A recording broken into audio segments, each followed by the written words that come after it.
Yo, yo, yo, yo.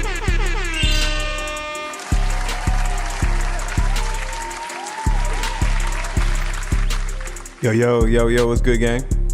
Let me turn my audio up. Yo. What's good, man? We're here on a Thursday. It's been a while since we did a morning show on a Thursday. We've been on like a Wednesday, Friday type schedule. But what's good, everybody, man? Welcome. Chris 90s, Meek. Special shout out to Meek. I'll explain why in a second. J17, Lano. Man, the guys are in here. The gang is in here. What's good, man? Let me take a sip of my coffee, man. I'm low on coffee this morning. I'm only 1 cup in. Oh, shit. All right, man. So today, if you guys can hear me good and everything, give me a thumbs up or drop a 1 in the chat. And then we'll do the same thing once we bring in our guest, man. Today, we're excited about our guest. We thought this was our first EDM producer guest, but it's not. It's actually our second. Shout out to our first EDM guest we had, legendary house producer T2. But today, man, we got legendary EDM producer Fabian Mazur, man. Excited.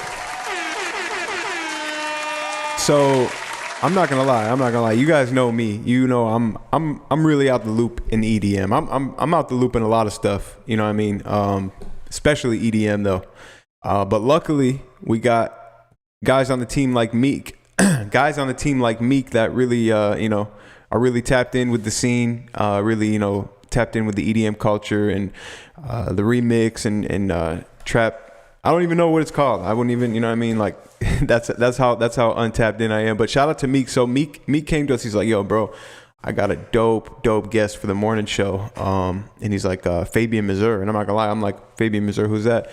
And he started explaining. I'm like, oh shit. And him and Lano kind of sent me some background info on him and found out a lot, man. Found out, about his, how he came up. He really started by remixing like hip hop songs. So I think his first thing he did, and we'll have him explain, was a YG remix with Rich Homie and that, and it like blew up. It got millions and millions of views. It was on one of those Trap Nation YouTube channels. You know what I'm talking about? Like the they got like the special lo-fi YouTube channels where they just upload a lot of different lo-fi artists, and same with EDM. Same with a lot of different genres. I think they even have hip hop channels like that. And I want to talk to him about that specifically. I don't know about you guys, but I've always wanted to know more about the, really just when it comes to releasing music, getting on those types of platforms, how big of an impact they make, how much they help you release. So I put together, shout out to Lano and Meek. They help with a bunch of the questions and topics that we'll be talking about. But when I started doing my research, I put down some questions that were really burning in the back of my mind as far as just really releasing. Because we talk a lot about producers releasing their own music, and it's really becoming a big thing. It's you see, type in Jetson Made on Spotify, type in Murder Beats on Spotify, type in Chase the Money on Spotify, type in any of your favorite producer names, Southside, whatever. It's really becoming a trend that producers are starting to get artist credits on these songs. It's been going on forever, it's nothing new, but it's really becoming prominent, and it's becoming more and more normal. And I think that's a trend that now is the time. It's like when you get like a stock tip or something like that, like shit, like Bitcoin at like $2,000 or whatever. That would have been a great time to go all in on Bitcoin. I think right now is a good time to go all in on that sort of stuff too, as far as your producer career, if you are that type of person.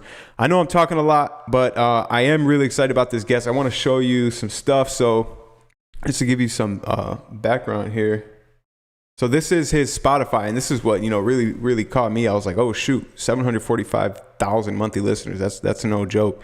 That's goals right there. 25 million plays, 19 million plays, 10 million plays, crazy amounts of plays off of EDM and trap stuff. I'll let you guys go. Obviously take a look at his catalog when you get a chance. Either type his name on Spotify or YouTube. And I definitely want you guys to come in here and ask some questions too. So once, obviously, same as always, we will bring you guys in. The Zoom link is in the description if you guys want to tap in for that. This guy's also went platinum too. He also went platinum with an EDM remix, which is pretty crazy. Like he didn't even need to get a placement to go platinum. He literally created his own placement and went platinum by remixing other songs. So powerful strategies that just by looking all around at what this guy has done. Let me get my notes too, so I make sure I'm not missing anything. Cool. And the song that went platinum is called Chuck Norris Remix. So if you want to check that out. But and he's Logic Gang. He's Logic Gang. So shout out to the Logic Gang members in the chat right now. I definitely be dope to get some Logic Gang members to pop into the Q&A at the end. So if you want to, but we'll ask him. We'll ask him. What made him stay Logic Gang? You know what I mean? And in 2020, when there's Ableton Gang and FL Gang are so prominent, you know what I mean? I'm always like Logic Gang. But shout out to Logic though. It just was. It's when I tried it, it's just, I don't know. I can't move around as fast as I see like my guys like Hez on our team. He's a Logic guy, and he's a beast on there. I think who else is Logic, man? They're it's a special breed, man, Logic producers. But man, without further ado, man, let's bring him in. Let's bring him in.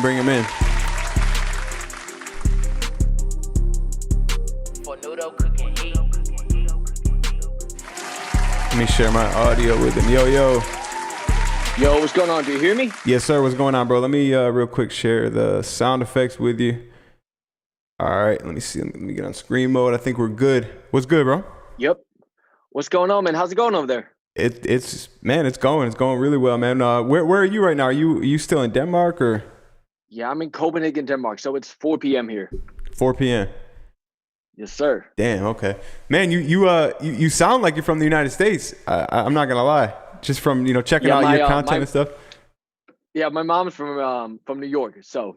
Oh, okay. Got you. It makes that. But I grew up. I was born and raised here, though. Got you. Okay. What? If you don't mind me asking, so how did she get to Denmark, or how did that happen? Like, how were you born in Denmark? I guess is the question. Yeah. So when my mom was a teenager, spilling coffee, her whole family migrated to Denmark.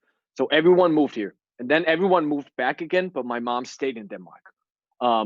So yeah, she met my father here. Back then as I think a 21-year-old or something, and then she just stayed in Denmark.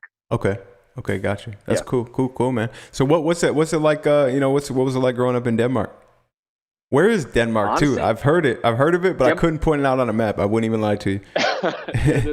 So Denmark is a super small country in the north of Europe. So it's in Scandinavia. It's right next to Sweden. Gotcha. And above Germany. Okay. But yeah, dude, Denmark is amazing, man. It's we're like a very, very low-key, small, safe country. Everyone is like getting along, and like we have a lot of rain here. We have like very different seasons. It's a good country, man. It's very, very different from America. I like going to America, but not staying there for long. Yeah. Because Denmark is just like its own little safe spot. Yeah, So do you do a lot of like music networking in Denmark, or are you mostly doing that like when you're in other places? I used to, but honestly, the past 3 or 4 years has been all about LA and New York for me. Okay. The electronic music scene in Denmark is so small. It's so niche. So we're like, I don't know, 20 people doing it in the entire country. Uh-huh. So yeah, my networking has basically been in the US. So in the US, is that where you kind of when you came to the US, is that when you started to find success, or were you finding success, right from home and then came here? I was for a few years I was finding success from home, but what really helped me was in 2016, I think. I linked up with my manager who is from LA. So that helped me like spread my music across the entire world. Wow, the manager. Yeah, definitely. So just getting access to his network over there was just like, it was right when the trap EDM scene blew up. Yeah. So it helped me a lot. Wow, that's very interesting, man, because I'm actually a couple people around me are actually discussing bringing on a manager, both artists and producers. And to me, like, and the conversation has been that, this manager right here, like this could be really lit. This could help, like they're claiming they could really help me blow up, and like, the plan they're putting forth. And in the back of my mind, I'm like, can a manager really blow somebody up? Like, I feel like it's really more on the artist. Like, I feel like the mindset of like thinking a manager is going to help you blow up. This is just what I was thinking, you know what I mean? But really, you just kind of changed that for me, and I want you to explain more about that. Definitely. So honestly, I would say my manager was a very, very big part of me blowing up. Wow. Mainly because like in the scene, it was still a pretty niche scene when I was coming up in like the trap EDM world, Yeah. which is basically, we call it trap, but it's a merger between like hip hop and electronic music. So you have like you have your raps and all that, but it's still like it has drops and buildups and stuff like that. That scene was still pretty niche when I was coming up. And when I linked up with my manager, he was able to like pivot me into the more commercial electronic space, Okay. but with the same music. So like taking advantage of his network and all the people he knew within the industry kind of made me able to like spread my sound to more people. So I would definitely say like within the industry, my manager was definitely very, very impactful on me blowing up, or like blowing up, quote unquote. Yeah, and I got some more questions about that, but real quick, what is like the commercial space of EDM? Like what is that? Yeah, so we could probably discuss this for hours on end, but when I'm talking about the commercial space of EDM, I'm talking about how do you say that? Like high end EDM producers, stuff that streams in a more commercial space. Say, for example, let's talk about the Chainsmokers, for example. They're a Okay. great example of someone bridging from the electronic industry into a more commercial space. Like pop. So we're kind of operating within that space. So you have a broader audience than your like niche bass music type stuff, Yeah, but you're okay. still not completely mainstream, if you know what I mean. Gotcha. Okay, so that's like the stuff like the remixes and stuff you've done are kind of more in that they would fall in the underground or the commercial space. That's a good question. I think somewhere in between. Okay. Like obviously the goal for stuff like that is always to bridge into the commercial space, Okay. but the sound and the production is underground. Gotcha. Okay. Okay. So Yeah.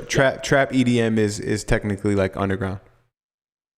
Yeah, I would say that. Okay. It's such a hard thing to discuss Yeah. because Yeah. it isn't really a thing, you know, it isn't a box, but yeah, Okay. Yeah. it is underground. We're all getting a lesson here, man. We appreciate that.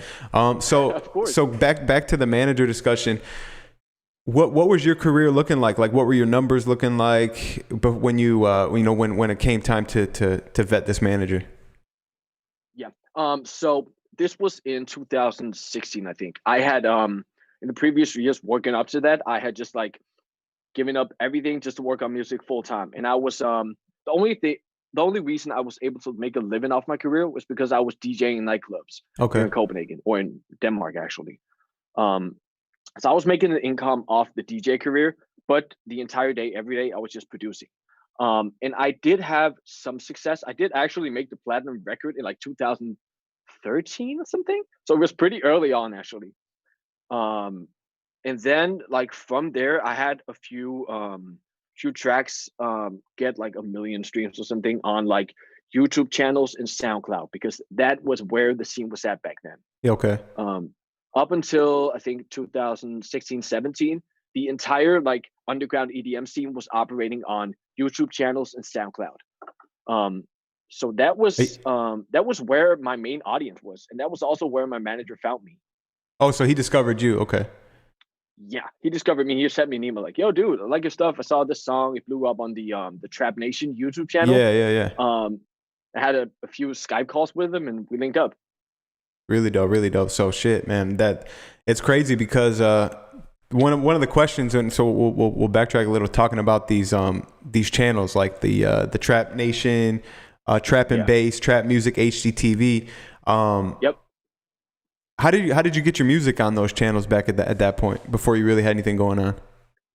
Yeah. So first of all, shout out to all those channels. Like I wouldn't have a career if it wasn't for these like niche type YouTube channels. Yeah, yeah. And back then I was just like sending my music out to all these emails they had. Like, hey guys, check out this new song or remix I did. It would be an honor if you would post it on your channel. You know, the standard email thing. I was just sending it to everyone. And then like you slowly build up, like you get to that channel, then you get to the next channel, and then all of a sudden you're on the big channels.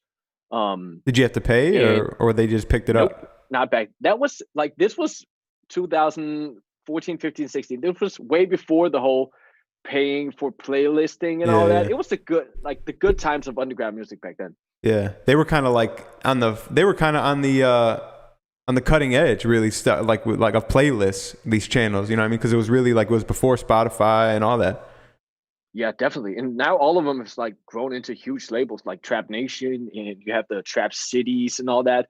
They're all like huge record labels now. So Yeah, and that man, because we're gonna be all over the place because this is kind of just flows like a natural conversation now. And I want to backtrack to a lot of this stuff too, that you know, just from you talking, like, you know, I've kind of come up with some you know, follow-up questions on some stuff. But as far as the Trap Nation, right? Because I went on your Spotify and I seen you've actually released some music with Trap Nation. yeah. And I know like you know, like Chilled Cow in the lo-fi scene. I don't know how familiar you are with like the lo-fi scene. Like they've become Oh yeah, like, dude, I definitely mess with the lo-fi scene. okay. Yeah, I feel like it's kind of like similar. It's like cousins with the EDM scene, just the way they've evolved with the internet and the YouTube channels that we're talking about and stuff. I definitely see real similarities. So yeah, like these channels that have evolved into labels and stuff. Man, we got to get one of those guys on the channel too, because I feel like they would drop some big gems. But like the guys that created these channels. Yeah, what does it look like when you release music with them? Is it like a partnership or? Yeah, it's a more of a partnership thing.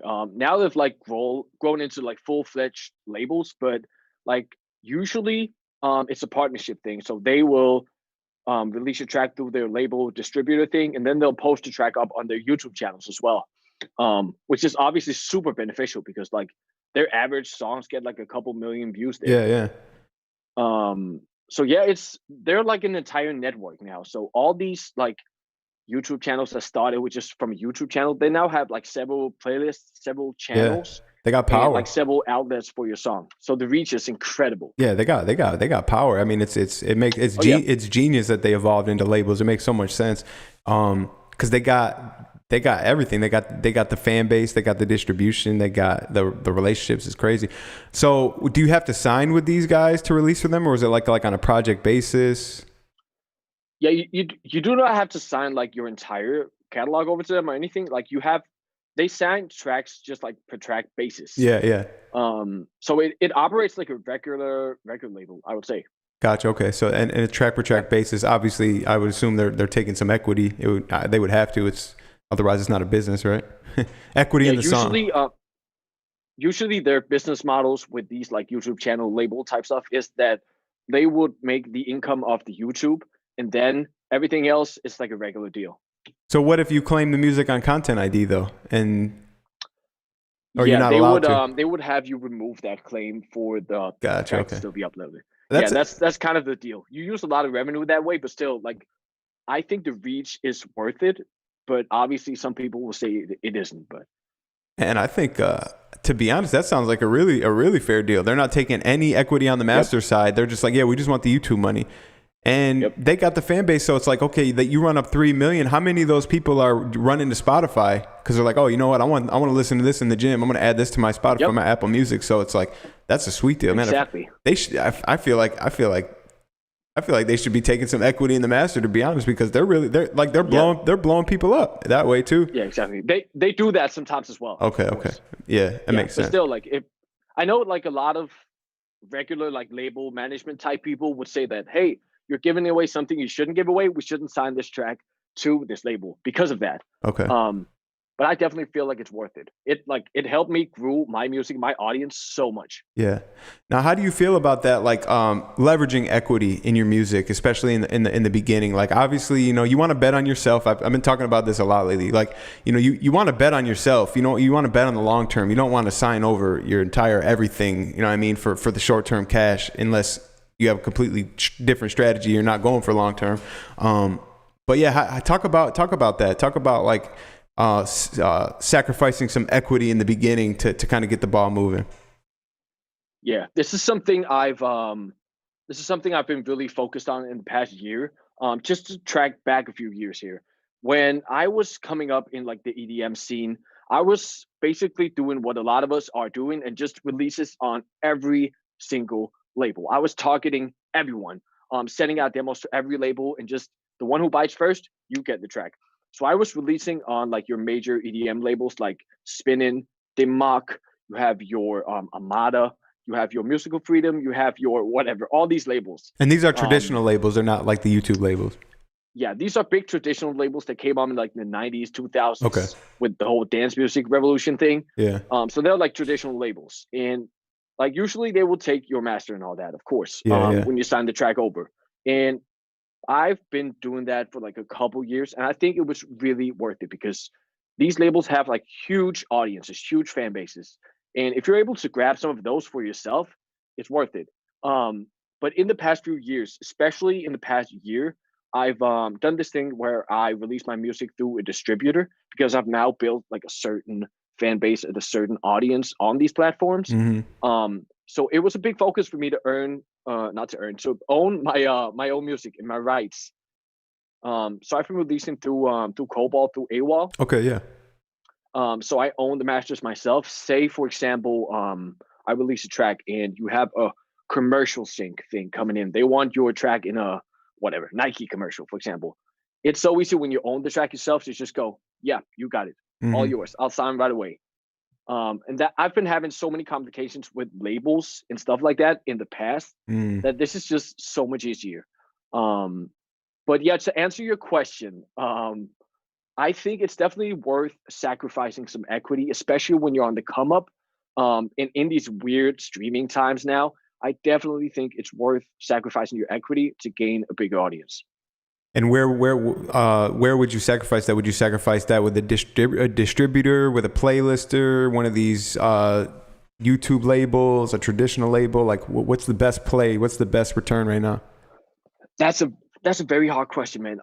I think it really depends on your niche, on your sound, and on which type of EDM audience you're trying to target. Like say you're making just an example here, you're making like brass stab type electronic trap music. Okay. I would definitely target the Trap Nation audience in those channels. So losing some equity on that, I would definitely say would be worth it. Meanwhile, if you're trying to get on, let's say, some workout playlist on Spotify, maybe it wouldn't be worth it for that because your chance of getting on there is way smaller. But yeah, it depends a lot on what type of music you're making and how you want it to get out to people. Definitely. Gotcha. Okay. So you brought up editorial playlists. Talk to us about how those came into play for you. Yeah. Yeah. I think some of it happened organically and some of it happened when I was releasing through labels that had a better connection with Spotify. Okay. Yeah, so this is super weird thing to discuss because sometimes I think it just happens. Yeah. Sometimes you don't really know who actually got in touch with Spotify for it. First of all, I want to say that it's super great that Spotify actually did that thing where you pitch it through their Spotify for Artists thing now. Yeah. And they took out like the personal connection thing to like the what's it called? Curators. The curators. Yeah.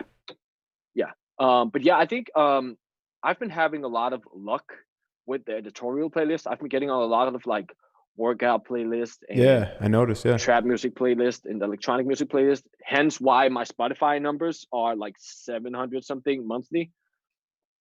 Really, so I definitely nice have number. Spotify to thank for that. Okay, so and you've been just submitting yourself through Spotify for artists recently. Like that's how you've been getting on them.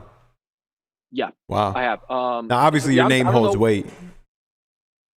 I said, obviously your name holds weight when it comes across their plate. You know what I mean? And that was a bar right there too, the way it just rhymed. But when it does come across their plate, you know what I mean? They're seeing your name there, and obviously they're gonna slide that in probably. Dope. So yeah, let's go back to man, a lot of dope conversation. Real appreciate you giving the insight too on like the everything we've talked about as far as sacrificing equity, especially I feel like that's such a cutting edge topic right now, like with the way, like because I follow a lot of like I'm on like the Music Business Insider newsletter. I recommend anyone to go get on their like email newsletter, because like they'll keep you in the loop with all these like Universal $2 billion deal, acquiring this and stuff like that. Like it's just good to know just like how the industry's moving and stuff. But I've noticed that like a lot of artists are selling catalog, you know what I mean? And I'd assume you've been kind of following that. What are your thoughts on that whole conversation? That's a very good question, man. Honestly, I don't really know where my stance is in all of that. Like, either way, you're gonna have some positive stuff with it, and you gotta have some negative stuff with it. So if you think it would benefit your career more to do that, honestly, I won't hold it against you. Yeah. It's a tough one, man. Really. Everyone has their own, strategy. Everyone has their own vision, their own, plan, and and a big thing is an exit strategy. You know what I mean? With any company, you know what I mean? Like an exit strategy is, okay, how are you gonna retire off this? Basically, like. Yeah. And with music though, it's really dope because like if you own all your stuff and you got like and you've built up a really dope brand and you're streaming really well, you know what I mean? Like that streaming income is gonna especially if you're making like timeless music. Like, I mean, obviously not everyone makes timeless music, but if you're making music that is gonna be streamed for years to come, like it's like, do you bet on yourself or do you take the upfront money and leverage that money in real estate or the stock market or something like that? Like it's I've learned this year, like it's such like every decision you have to really think like percentages and financial, like what's just going to be the best strategy, what's going to be the best play for your like long-term wealth building. Long-term, yeah, exactly. Yeah, exactly. Yeah, I've been thinking about that a lot as well recently. And also like what I always encourage producers too is like create that sustainable long-term passive income from different revenue streams. Mm-hmm. But yeah, I know we've been talking a lot about that too on like several podcasts, but it's definitely something I would urge all producers to think about, whether you're just starting out or whether you've been in the game for like 10 years. Yeah. Okay. So while we're kind of on the topic of like, Spotify and distribution, can you walk us through like your typical release strategy right now when you're releasing singles or albums? Definitely. So yeah, let's say a single, for example. Say I finished a single today and I want to schedule it in. I would usually have a release date in like 1 to 2 months, depending on when I'm releasing other stuff, of course. And then say I release it myself through AWOL, I will schedule it in with them, and then work on like everything visual, which is so important nowadays. So I would do like artwork, I would do video, I would think of ideas for Instagram content, Reels content, YouTube content, and of course like visualizers for YouTube, sending it out to people. There is a lot involved in that process, especially nowadays. And like for my singles last year, for example, I had a PR agency from the UK work every single. So every time I would release a track, I would notify them a month in advance. Oh, wow. They would send it out to all the YouTube channels, the blogs, the curator, the private curators of Spotify playlists, not that whole paid thing, but like actual real people with running playlists legitimately. And yeah, that really paid off, I think. Of course, when I first reached out to them, I was like kind of wary of paying a couple $100 per song, which is a lot of money. But then it really returned. Like the blog support, the playlist support, all that was super beneficial. Really dope. So can you continue with the rollout strategy then? Definitely, yeah. So usually the rollout thing would be I begin to tease the track like 1 to 2 weeks in advance, and then try to build some hype on social media. Right now, I'm actually focusing most on Instagram. I know a lot of people are. That's like my main audience, my main social media for stuff, because like Facebook is dead, Twitter is Twitter, and TikTok, I'm not really the biggest TikTok guy. Okay. But yeah, I would build up a lot of hype through stories, through teasers. Usually with EDM, you like have a teaser video or something where you like tease a little bit of the drop. it's super easy with stuff like that because you have music that basically like composition wise consists of like a build up and a drop. So you can tease people with like the Mm. boom, boom, boom, boom, then they explode like coming soon. Yeah, yeah. So like, we gotta hear the drop. Oh, we're losing you. Oh, still? I think we're good now. I think we're good. Yeah. Oh, perfect. But yeah, like if you would have asked me this question a year ago, I would also say have some live video footage of you or someone else, like a DJ playing the track, to see the crowd's reaction. Mm. But we can't really do that anymore, can we? Yeah. So yeah, and basically my main thing for like the day of release and the week of release is just blast social media. Send it out to all the people I know, like, yo, here's my new song. Feel free to play it out in your DJ set or something. Like sending the actual WAV file to people. Uh-huh. And like since I'm doing a lot of this stuff myself, it's basically me emailing a lot of people with the song. Wow. And just basically asking them to support it if they can and if they dig the track. And honestly, just let the algorithm do its thing. Like hope it gets on YouTube channels, Spotify playlists, and all that. Yeah. And yeah, it's usually like that. The main focus of stuff like this, I would say, is getting on playlists, which it is for a lot of music right now. But honestly, that's the main thing in basically in the music industry right now, I would say. So okay, I'm gonna put a scenario on you. So Yep. say you're a producer with 800 followers on Instagram and you average like 15 likes. Should you even bother with the teaser content and all that stuff, or where should you be at if you're that guy? That's a good question. I think I would still do everything the same way I do it now. I would still bother with the teaser. I would still try to create a like a big boom, a big cohesive brand thing Mm-hmm. surrounding the actual track release. I think like brand on social media is one of the most important things, especially in the electronic music industry right now. Um, you saw it with like Marshmello and all these guys. Like the brand was on point from day one, Mm.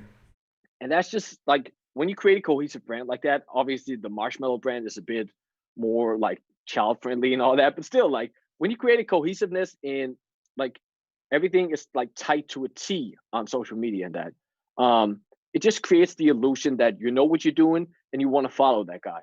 So I would definitely say to the upcoming producers in that scenario, do everything Yeah. like you usually do. Even though your post only get like 9 likes, the next post might get 11 likes, and then you build from there. That's Yeah. how we all did it.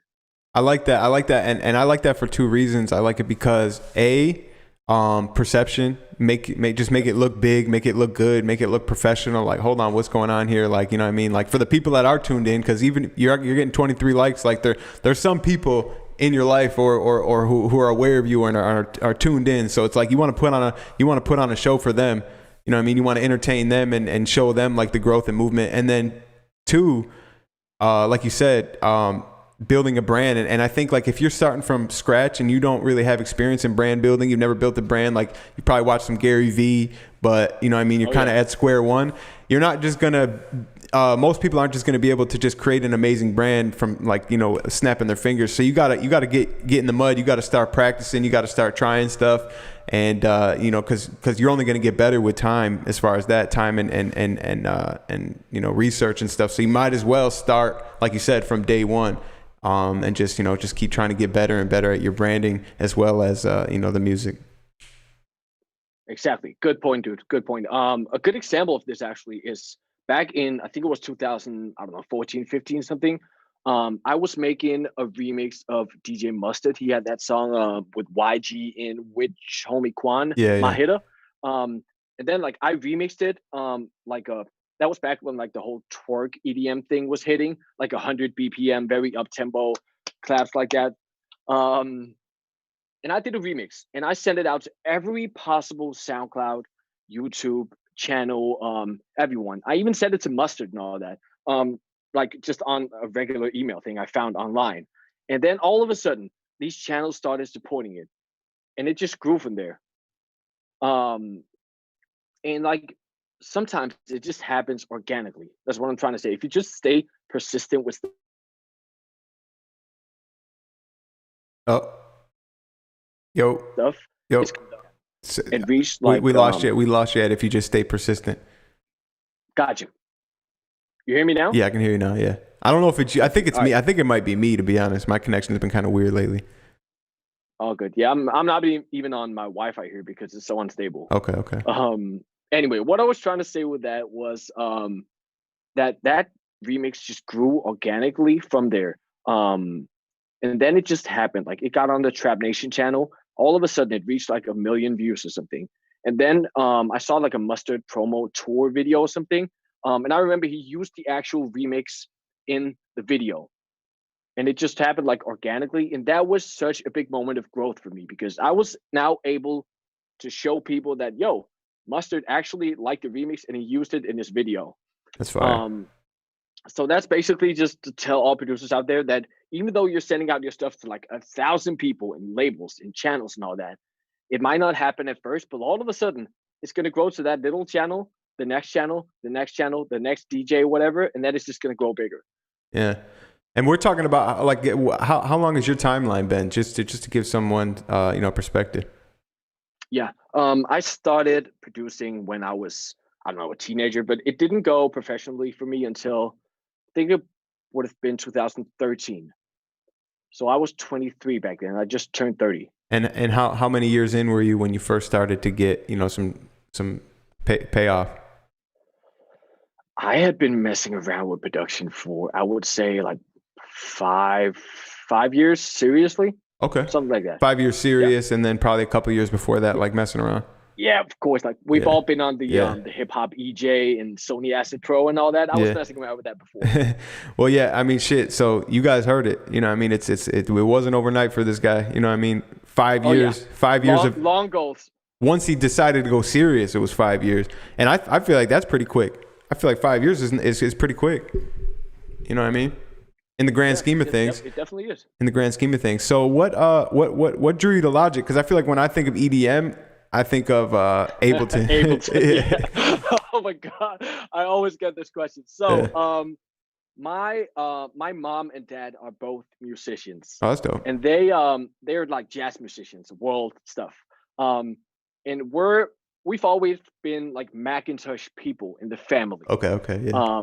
And like so it was GarageBand, it was Logic, it was Sibelius, it was all that stuff when I grew up. So when it came time for me to get a music program, I didn't have money to buy one. So I asked my mom, like, yo, Mom, I know you have that Logic Pro, I think it was 6 maybe? Something like that. And I asked her for like her second license so I can install it on like my old computer back then.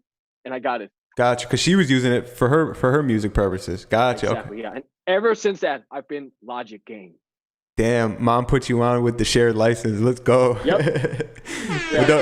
It don't get no better than that. Yeah. Let's get it. Logic gang. No, but to be honest though, like every single day I get a DM from guys like, yo, why aren't you not on Ableton?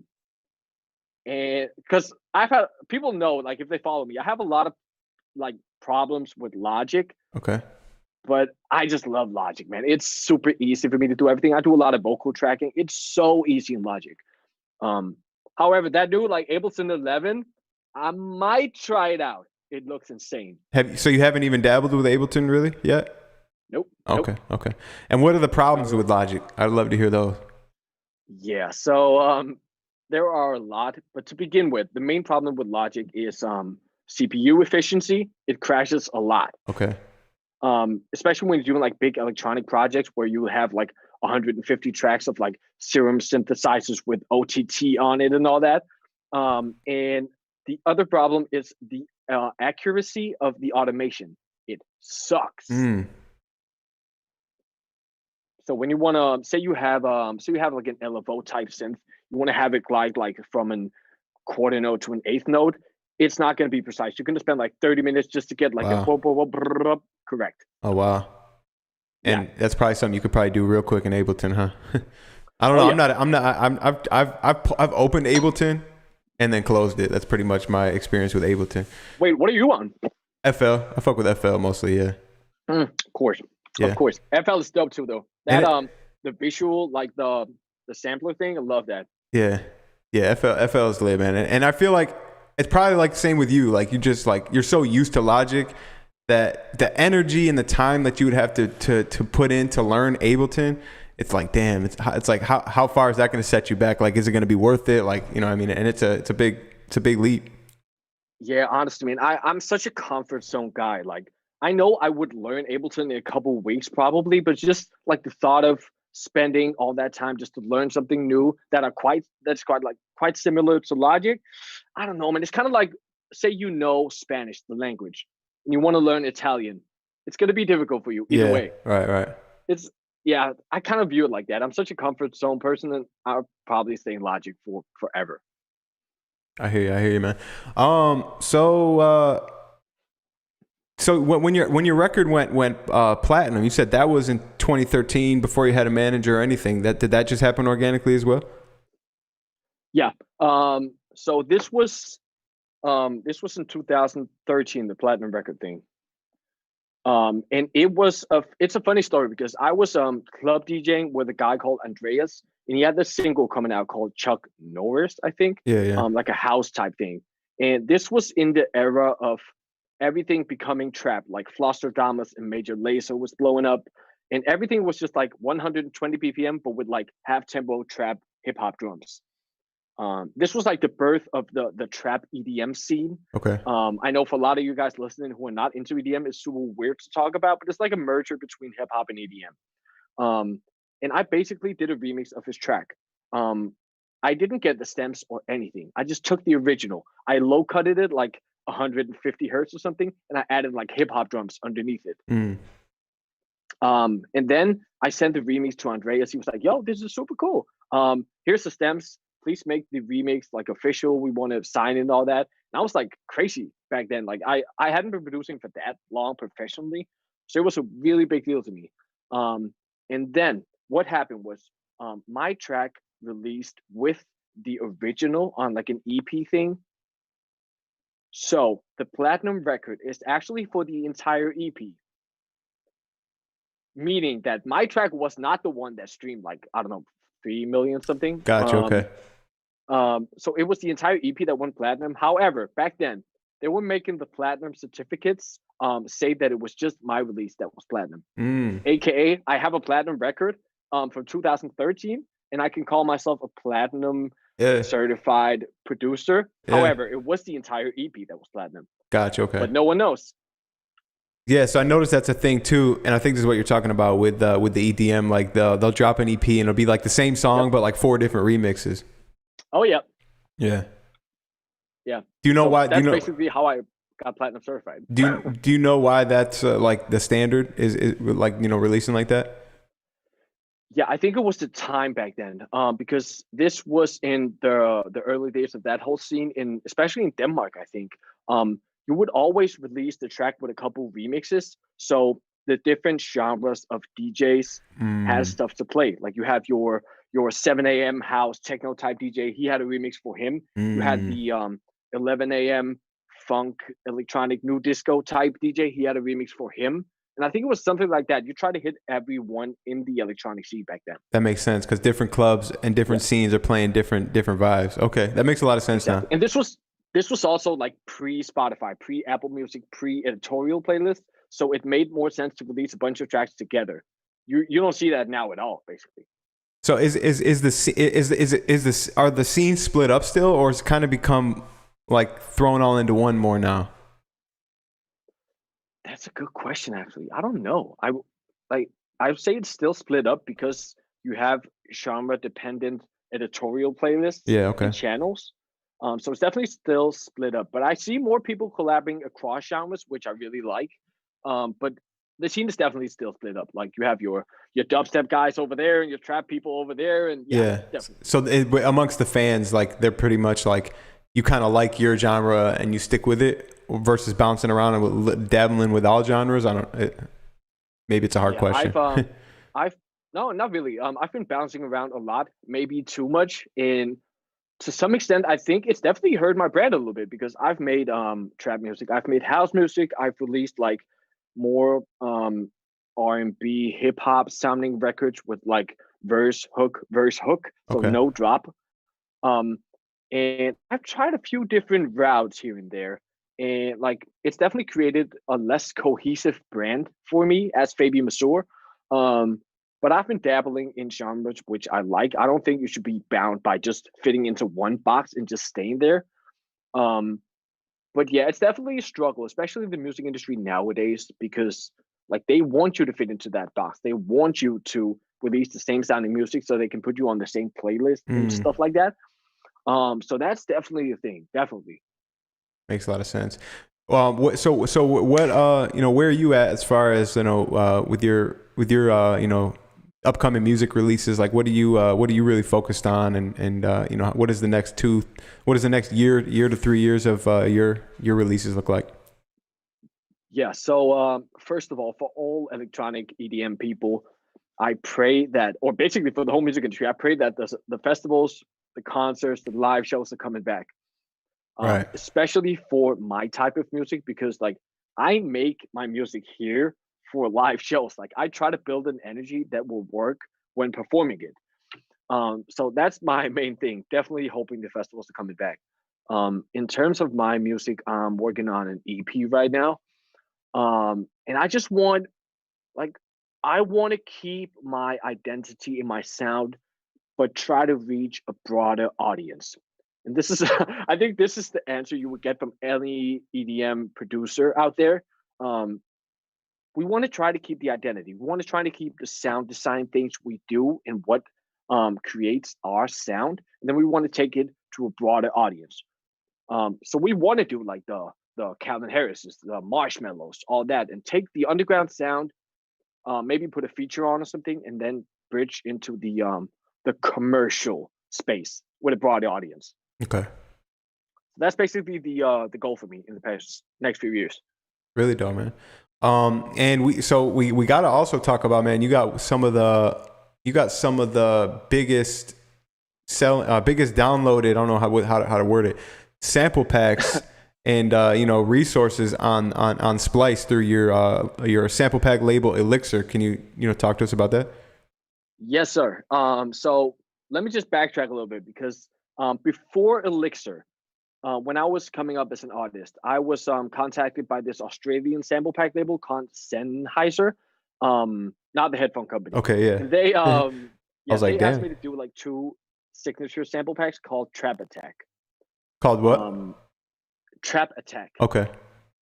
Yeah. With like the whole trap thing coming up. And then in 2016, Splice reached out to me because my music was starting blowing up. I was getting like a small audience and all that. And they basically wanted me to do like a Fabian Mazur signature pack. So I did that back then for Splice when Splice was still pretty new. So this was back when there was only like an artist pack coming out every week or 2 weeks or something. And it gained a massive traction in there because there weren't a lot of like trap sample packs coming out, the EDM trap, of course. Mm-hmm. And yeah, they just asked me like, "Yo, we really like the pack you did. Would you be down to start a label with us?" And so I did, and I've made and released 23 sample packs now. Really dope, man. And Yeah. so what is that? What is how so since 2016? Yep. What is that as far as like growing the label? Has the load mostly been on Splice, or like what have you done to like market your sample packs and stuff? So I think of this as a side tracking thing to my career, or like a parallel running path Okay. to my career. So when I grow as an artist, when I gain a bigger audience, they follow me on social media and they see the sample packs. Okay. So it's kind of running hand in hand. And I used my own channels and my own social media to promote the label. I didn't create a separate one for the sample pack label, meaning that I tried or I benefited from my own artist career with the sample packs and basically marketed them through me, if that makes sense. Okay. Yeah. And you know what? Like if you think about it, kind of goes.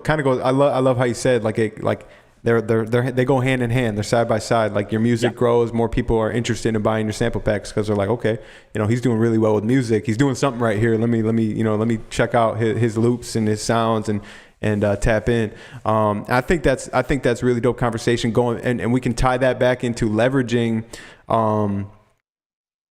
equity in your music, or leveraging your music, kind of like a lost leader concept. Like you're putting out the music, and maybe you partner with one of those YouTube labels because they're gonna help get your music out, right? And they're gonna make most of the profit off the music, which is cool. But you're building your fan base and you're getting your name out there. You're getting more followers, and maybe you can make your money off the sample pack. So who knows? Maybe you can kind of find a strategy to get millions of plays and get your Spotify lit and acquire fans by leveraging your music, and really not make that much money off the music. But you're like, you know what? I'm making a really good living off of sample packs. I'm making 6 figures off of sample packs or whatever. And there's where your money is. Like the money's made where the money's not made. Exactly. That's definitely what you mentioned. There's definitely the goal for the Elixir label. And that's also why I've been building everything myself. Like I do all the sound designing, the recording, everything myself, so that when I actually build up a decent revenue stream from there, which I've done now, it all goes to me in all, not to sound greedy, but like, it's definitely the goal to surpass my streaming income from the sample packs. Right. Yeah. So yeah, basically that's what I'm trying to say, I think. You said the goal, say that one more time. So the goal is definitely to surpass my streaming income with the sample pack income.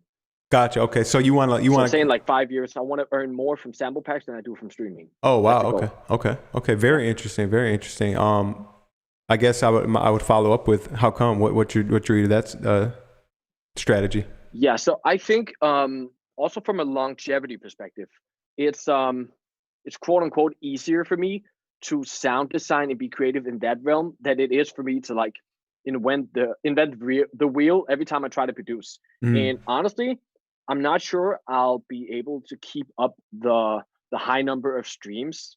Obviously that's the goal, but to be realistic, I think the sample pack thing is a much more consistent income. Okay. Say I build up a catalog of 50 sample packs, for example, and they all earn like $100 a month. That'll be $5,000 a month. Right.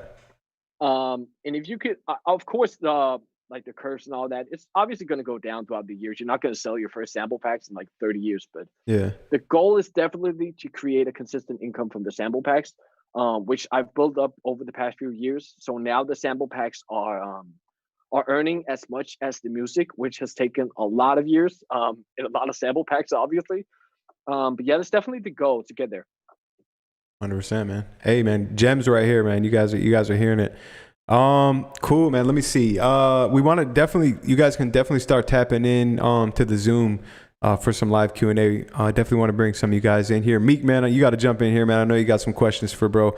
Let me just run through my notes and make sure I didn't leave out anything big. Okay, well. Yes, sir. Okay, so going back to the Logic conversation, because there's a lot of Logic producers in here. I've seen them, throwing up Logic Gang in the chat. Logic Gang. Best advice you could give to a struggling Logic producer? Maybe they're just not getting it. They're not making good beats. They're watching tutorials, but they're just not getting it. What's the best advice you could give them? Best advice. First of all, get some inspiration. Take a break. Take a walk. Listen to some music. If that doesn't kickstart the process, you can go into the technical stuff. But first of all, I would get your physical and your mental right. Like go for a run, go work out, listen to some music, do something completely different. If that doesn't solve your issue, get into Logic, download some new samples, maybe draw inspiration from a reference or MIDI kits, something like that. Get a new VST, do something that kind of sparks a different path of the creative process for you. Okay. Now I've heard that a lot of EDM guys kind of look down on using samples and MIDI and stuff like that. Is that true? Yeah. It's such a weird thing to talk about, but it is definitely looked down upon, I would say. It's not like some things in like a Reddit thread just judging you like you're a terrible producer because you used a loop something, Yeah. because that happens in the industry nowadays. But it is looked down upon a little bit. I remember a few years ago there was a producer, I can't remember the name, but he used like a serum patch, which was just like an arpeggiator. So like you hold down the F key and it plays like something like that. And then he used that as the main lead in his track, and he got so much flack for it. So it's definitely looked down upon, which is super weird because like the music industry nowadays is sample based, is preset based, is curated by other people usually. Um, so yeah, honestly, it is looked down upon, but I think it shouldn't be. Fair enough. Fair enough. I think it's one of those things that'll come in time, come with time. Like because I think that's how it was with the hip hop and trap scene over here. Is like, if you go back to like 2010 and stuff like that, like, I think there definitely was a lot less loop using and stuff like that. No one was going to use hi-hat MIDI loops and drum loops, drum MIDI loops and stuff like that. Like that, you would have been like, bro, that's cheating. You didn't produce that. You didn't make that. But now it's like, it's just it is what it is, and everyone's, and I think it's helped make the producer community better. In so many ways. We've talked about that. We could talk about that for a long time, but definitely shout out to hi-hat loops, by the way. Facts though, right? Major key. Okay, yeah. So give us some more sauce, man. Like what maybe some tools, some plugins. Give us some gems. Definitely, yeah. So tools. If you're in Logic Gain, you will have the new update. You have the new sampler is super dope. You can drag samples straight from like your Finder, laptop, computer, media browser straight into the sampler, and it chops it up for you. Nice. Super dope. Let's see, more to Logic stuff. Yeah, Flex Pitch, super useful tool. Like, you can take your vocal, make them choppy, make them crazy. You can pitch everything up and down. It's kind of like Melodyne within Logic, but you can create some super dope stuff because you have like the format algorithm sounds super good. Like you format like, I don't know, 500 cents down, and it'll still sound really good. So yeah, definitely try out Logic's native tools. And if you're an EDM producer, a few tips for synthesizers maybe. Serum, go to. Everyone's got Serum. If you don't, you need to get out Serum. That's the GOAT.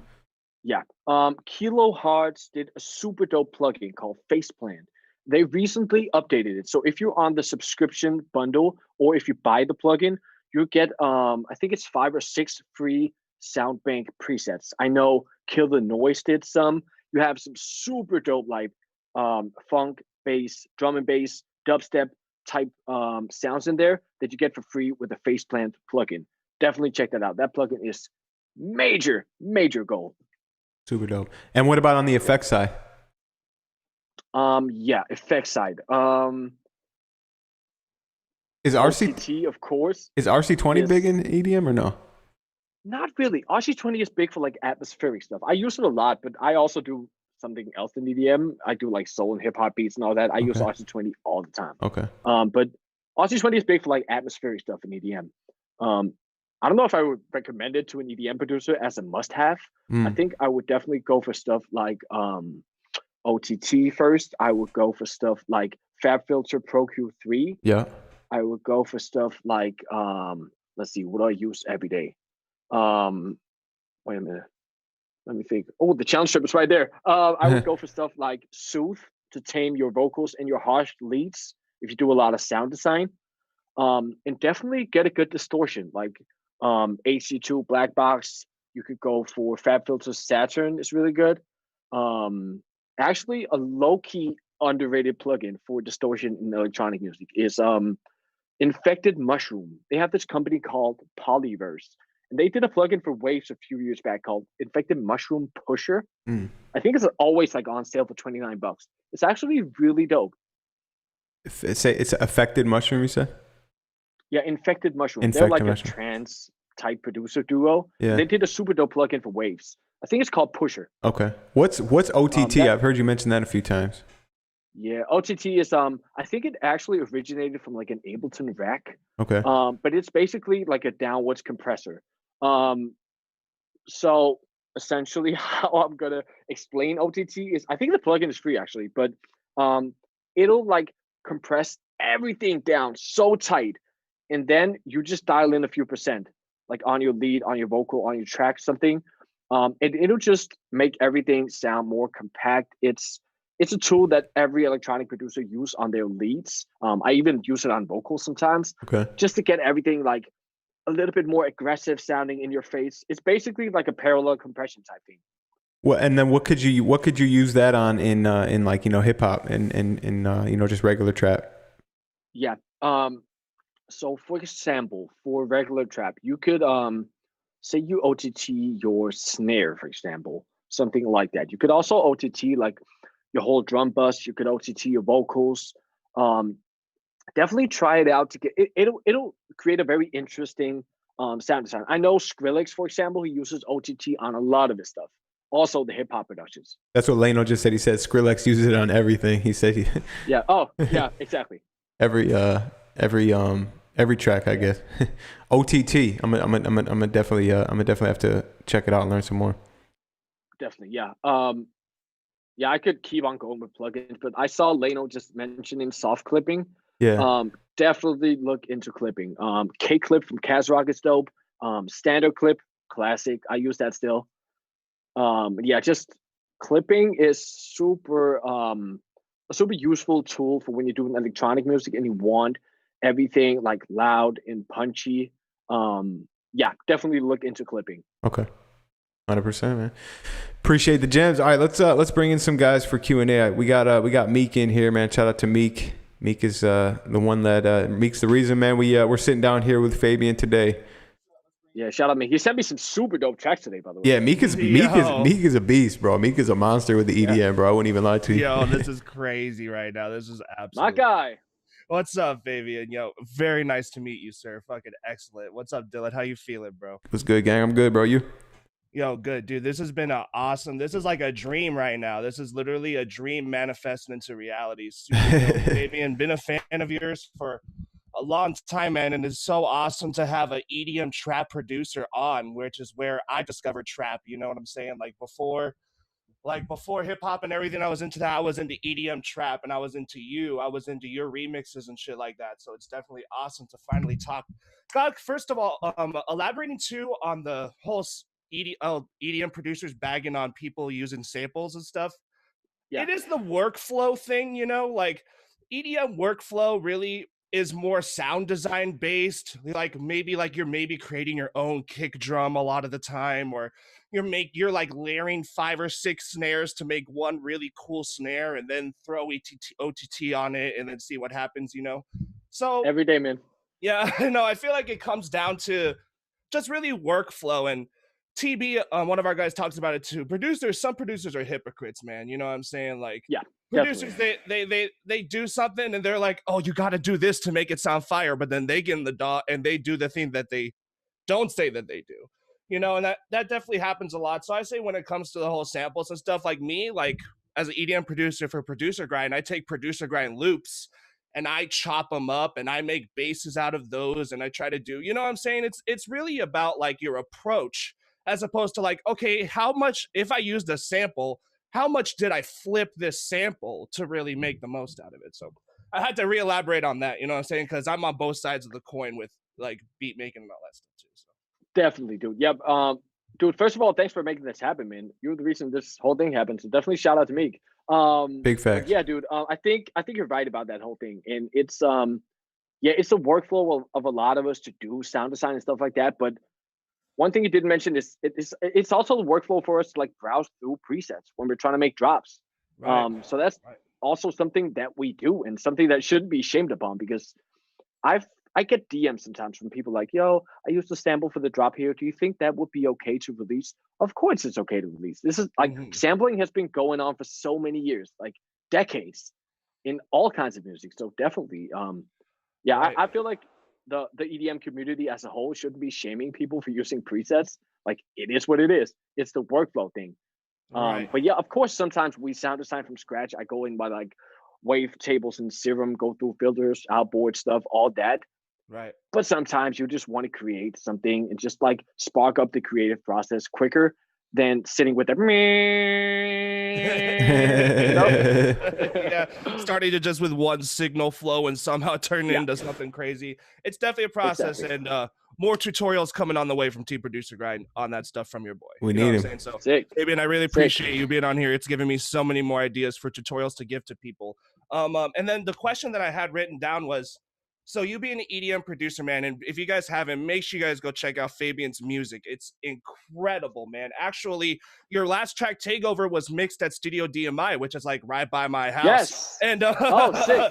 Yeah, it's right by my house, and that's where Luca Protolesi lives, and that guy mixes for Beyonce, and he mixes for J Balvin and Diplo, and pretty much, a lot of big industry stuff comes out of that studio. And I wanted to know, as far as you, like, as a producer, have you ever tried working with like rappers or maybe different like pop artists or stuff in Copenhagen or maybe in the US through like your management?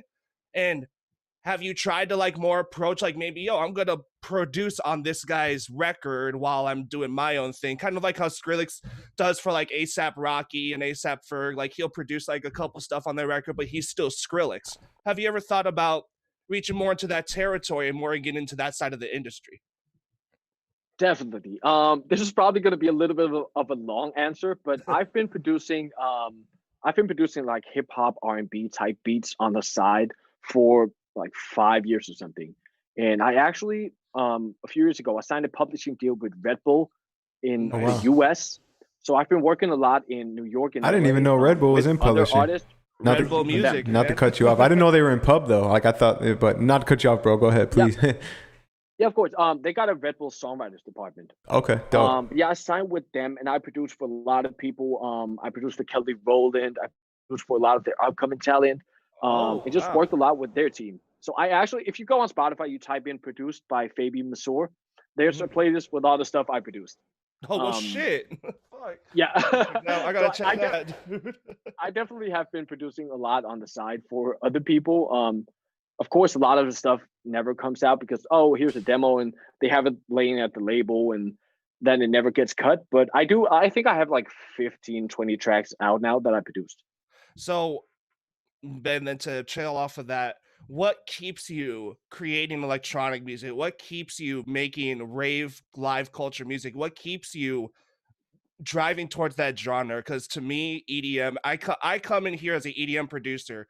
You know what I'm saying? Like I make dubstep, future bass, hip hop, you know what I'm saying? Like I do it all. I try to merge all genres, and it's, to me, EDM is the best because it's really where the producer is the artist. The producer is the forefront of the conversation. It's not you have to look up the 5 people that worked on this Juice WRLD song. It's like, no, this guy worked on this on it. He's saying on it and everything. What is the thing that drives you to keep making electronic music as opposed to like, maybe I can make more money if I produce for more people with Red Bull, Definitely. So to answer the main question, the energy in electronic music is unlike any other music genre. When you make a song, you come out, you play it at a festival or a live show, you see the people's reaction to it, game over. That's over. The energy. Honestly, that's what inspired me all the time to go in the studio and create like heavy, angry, like music about taking over the world with like big brass taps and dubstep basses and all that. So I would definitely say the energy, main thing. And honestly, maybe I could make more money or achieve more fame with producing for other people and doing like pop stuff with a 2-5-1 progression. Right. All that stuff. But honestly, the passion is in the energy of electronic music, in the bounce. It always has been. Man, it's literally the same thing for me. I mean, I do miss playing live shows, but it's been nice to like not play live shows and hone in on my craft and become a doper EDM producer. Now when I send my tracks out, they hit, or like I hear my tracks on a Twitch live stream and they hit harder. So dude, I really appreciate this. I'm going to let other people ask questions, but Fabian, I'm going to be sending you some more demos. I really appreciate the feedback too you gave me, dude. The feedback you gave me is the best feedback email I've ever gotten in my life. Like ever in my life. Nice, dude. I really appreciate that, man. Any demo label. Like seriously, like I really appreciate that. I really hope to be sending you some more music. And dude, Dylan, thank you so much again for getting Fabian on, man. Man, already, bro. Appreciate you, fire, bro. You know what I'm saying? All right, let's get some more people in here, man. Fabian, stay blessed, bro. I'll hit you soon. You too, man. Thank you so much. All right, peace out, Dill. Yes, sir. Dope. So let's bring in. We got a couple more people in the Zoom room. This is actually the name of this producer is Fabient. So Fabian with a T. Ooh, nice. Fabian versus Fabient. Let's see if he gets his Zoom's mic and stuff together. Yo, Fabient. You got something's going on with your mic, bro.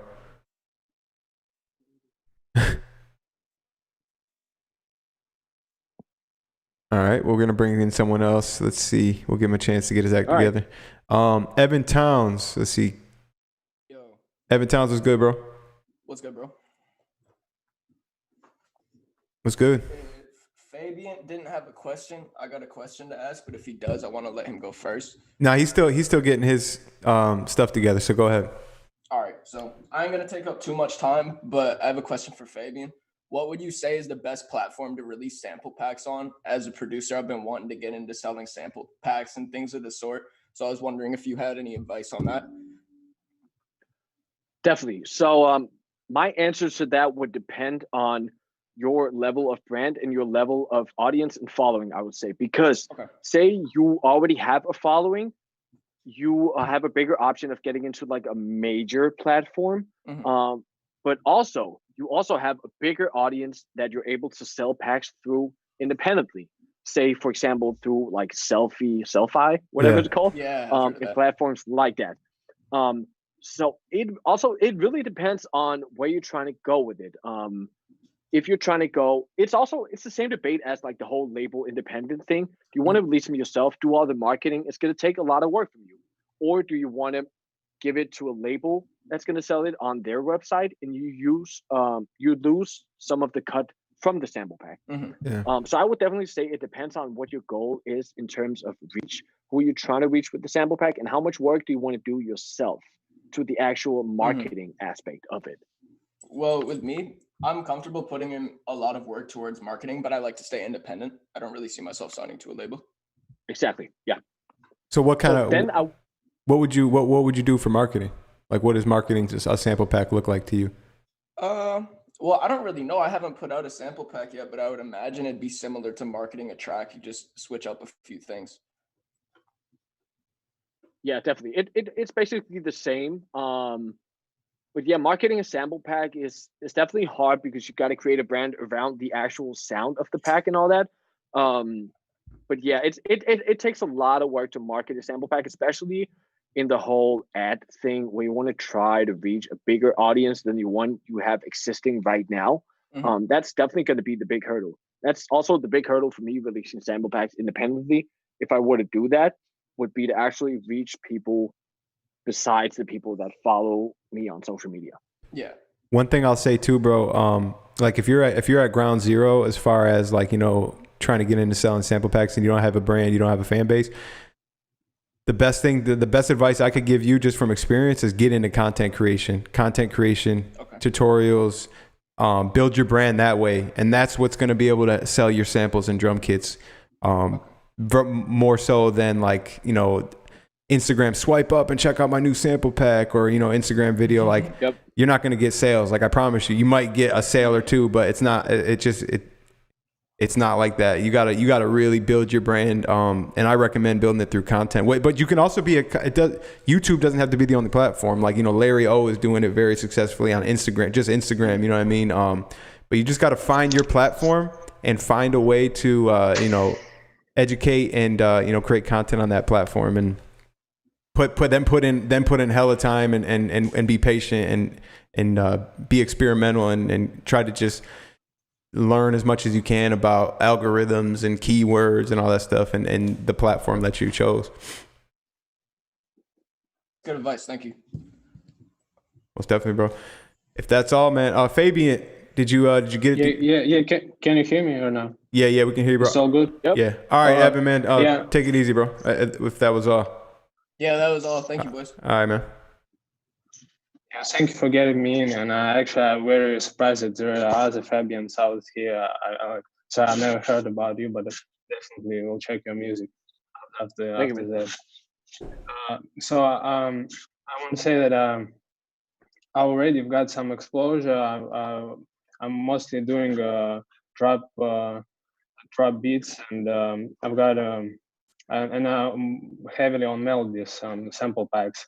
So I'm already got Lil Keed placements this October, and this You said Lil was Keed? like, yeah, Lil Keed. Okay, dope. It was like my first major placement, but I didn't have any exposure on internet and social media. I never was like really into it, and so right now I'm trying to sell my sample packs, and for right now I'm just giving it for free and trying to just have followers. So, what kind of advice can you give me on building a social media platform with my followers and so on?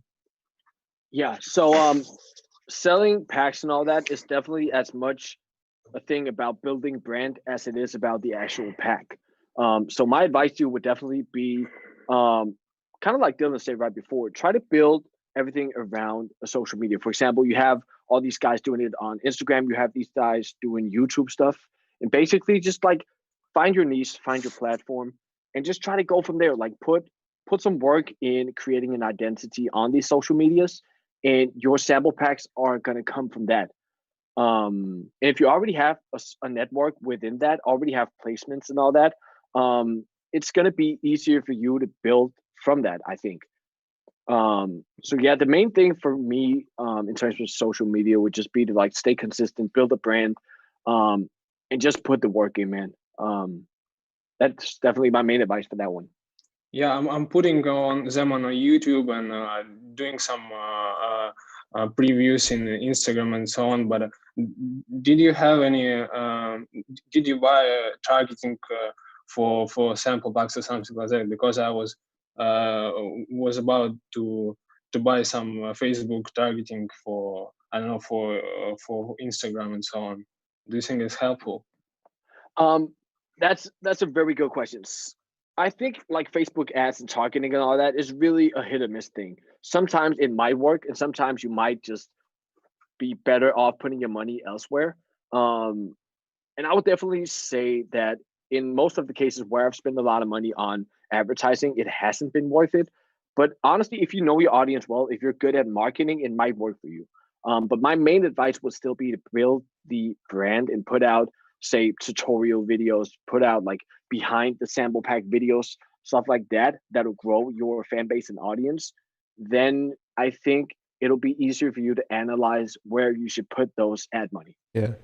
If I could add to that too, bro, like with the ads, that's an entire journey in itself.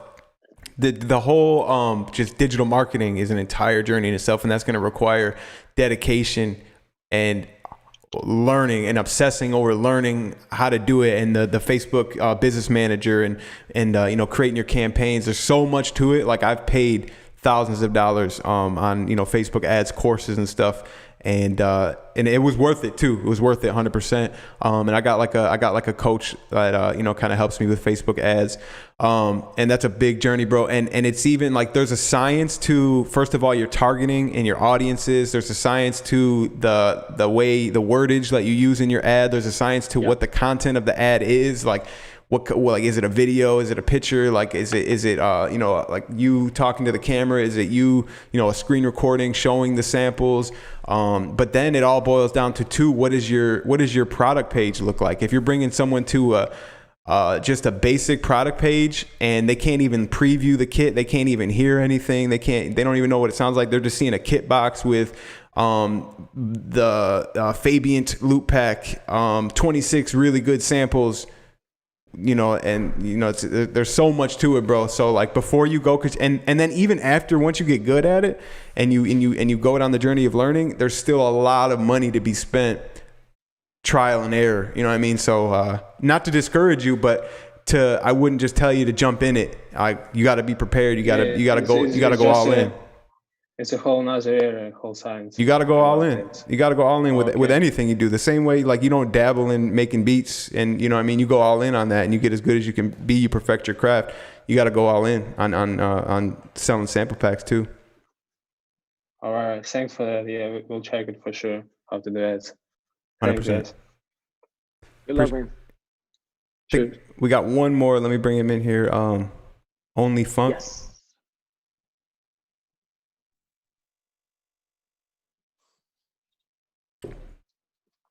See.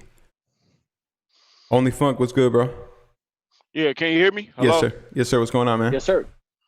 Yo, what's good? What's good, everybody? Damn, I didn't think I was gonna get on. This is amazing. Hello? Hello? Yes, sir. You on, man? What's up? You can't hear us? Yeah, I can hear you. I can hear you. Oh, what's up, man? Yeah, man, I want to know, man, for the producer. Yeah, I can hear you. I can hear you. Oh, you know what? You got the YouTube video going too. You got to mute the YouTube video.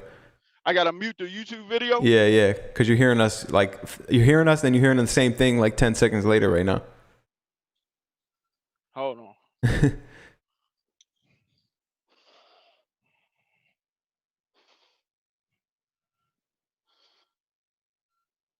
Yeah, hello? Yeah. Okay, there we go. There we go. Okay, cool. Yo, I want to know, man, for the producer. Shout out to him, man. I appreciate y'all, man. Appreciate Producergrind. I'm a Logic dude. Love y'all, man. Okay. I appreciate it. Appreciate the love, bro. Yeah.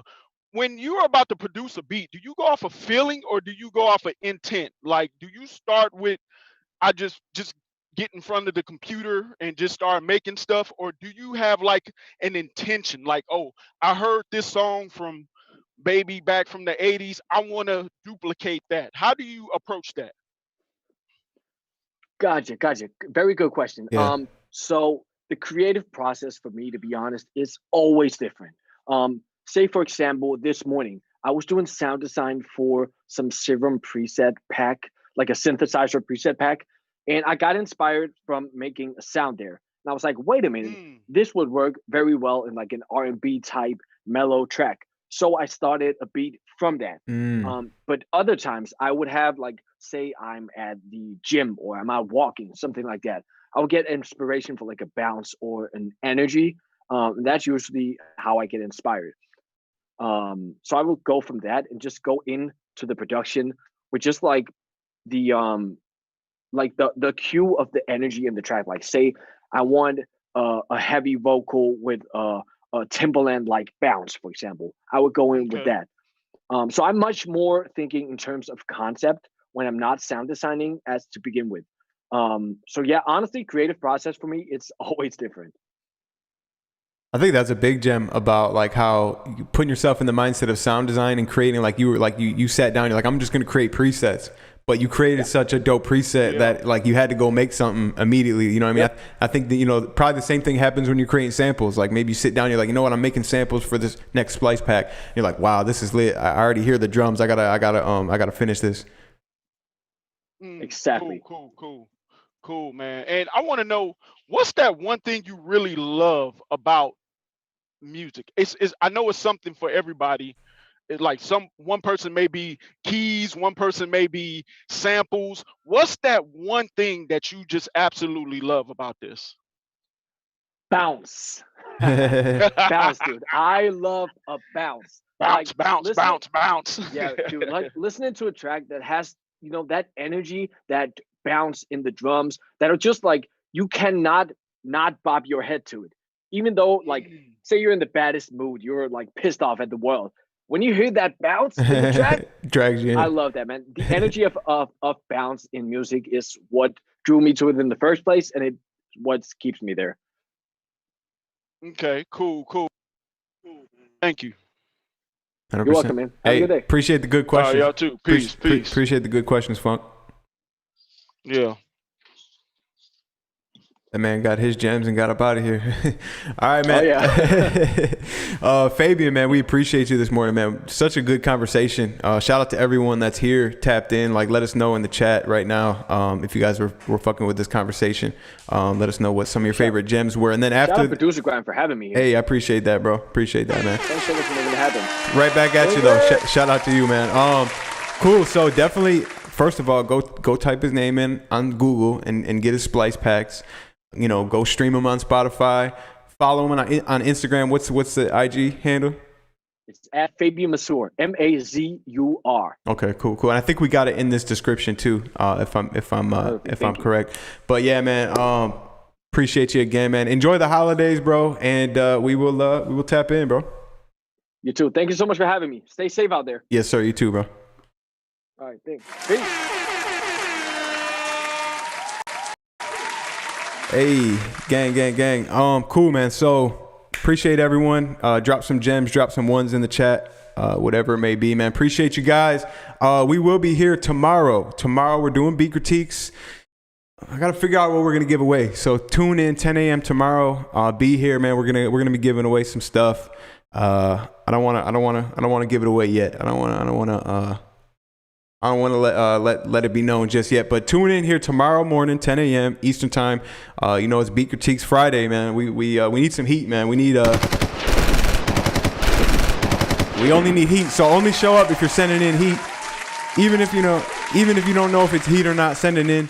And I'm sure the chat will let you know if it's heat or not. But that's all I got for you guys today. Salute.